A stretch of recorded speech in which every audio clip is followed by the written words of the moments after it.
আজকের গল্প শুরু করছি। গভীর রাতে নির্জনতায় যখন পৃথিবী শান্ত হয়ে আসে, তখন ডানা মেলে এক রহস্য পাখি। তার পালক নিকষ কালো, যেন রাতেই প্রতিচ্ছবি। চোখ দুটো জল হাজারো তারার চেয়েও উজ্জ্বল। এই পাখির নাম নিশাচর, যার অর্থ রাত্রির ভ্রমণকারী। শহর থেকে দূরে এক ছোট্ট গ্রামে বাস করত একজন বৃদ্ধ শিকারী, যার নাম রবিন। জীবনের বেশিরভাগ সময় তিনি কাটিয়েছেন বনের গভীরে, পশু পাখিদের চাল চলন পর্যবেক্ষণ করে। কিন্তু নিশাচর পাখিটি ছিল তার কাছে এক অধরা রহস্য। বহু বছর ধরে তিনি চেষ্টা করেছেন এটিকে ধরতে, কিন্তু প্রতিবারই ব্যর্থ হয়েছেন। নিশাচরকে ধরার জন্য তিনি জাল পাতেন, ফাঁদ তৈরি করেন, কিন্তু পাখিটি যেন জাদুর মতো সব ফাঁকি দিয়ে চলে যেত। গ্রামের মানুষ বিশ্বাস করত নিশাচর কোনো সাধারণ পাখি নয়। তারা বলতো নিশাচর মানুষের গোপন কথা শুনতে পায় আর তা লুকিয়ে রাখে তার পালকের ভেতরে। রাতের অন্ধকারে যখন গভীর ঘুমে আচ্ছন্ন থাকে, তখন নিশাচর উড়ে বেড়ায় গ্রাম থেকে গ্রামে, সংগ্রহ করে মানুষের সুখ দুঃখের গল্প। এক রাতের রবিন তার কুঁড়ে ঘরের জানালায় বসেছিলেন। চাঁদনি রাত, চারপাশে অদ্ভুত এক নীরবতা। হঠাৎ তিনি দেখতে পেলেন নিশাচরকে।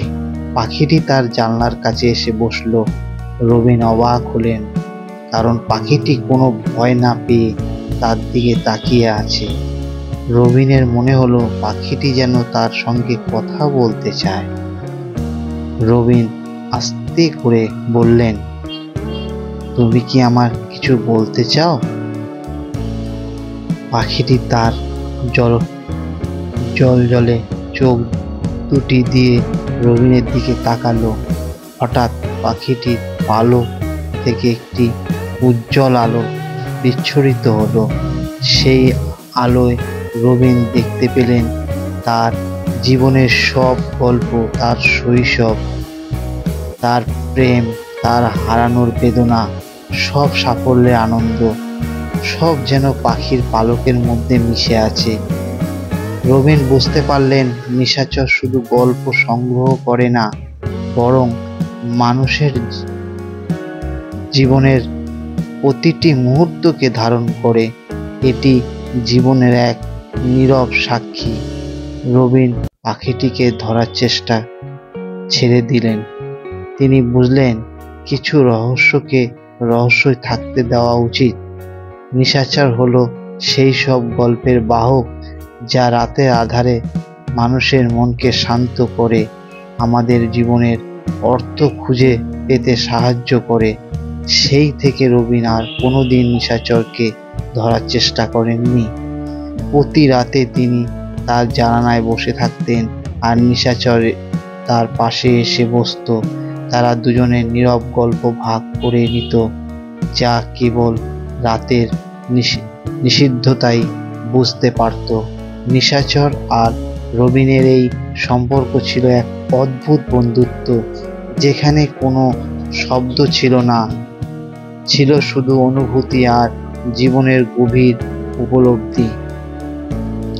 তো বন্ধুরা, গল্পটা কেমন লাগলো প্লিজ একটু কমেন্ট করে জানাবেন, আর অবশ্যই ভালো লাগলে লাইক শেয়ার কমেন্ট করে দেবেন।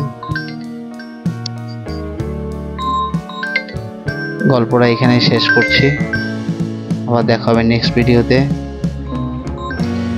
নমস্কার।